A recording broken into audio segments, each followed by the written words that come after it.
ব্রহ্মা, দেবতা, অসুর, পিতৃকুল এবং মানুষ, এই চার প্রকার প্রজা সৃষ্টির করার ইচ্ছায় সৃষ্টি কাজে নিজের শরীর যুক্ত করলেন। প্রজাপতি ব্রহ্মা এভাবে নিজের আত্মাকে যুক্ত করলে উৎপন্ন সকল বিষয়ের মধ্যে তমগুণ প্রবেশ করল এবং সৃষ্টি করতে ইচ্ছুক ব্রহ্মার জঘন্য দেশ থেকে প্রথমে অসুরেরা জন্মগ্রহণ করল। তারপর তিনি তমময় ভাব ত্যাগ করলেন। সেই তমগুণ পরিত্যক্ত হয়ে রাত্রির রূপ নিল।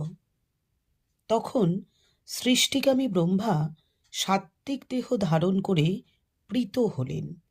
তার ফলে তার মুখ থেকে সত্ত্বগুণযুক্ত দেবতাদের আবির্ভাব হল।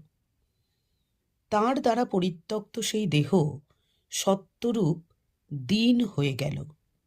এজন্য অসুরেরা রাত্রিকালে এবং দেবতারা দিনের বেলায় শক্তিশালী হন।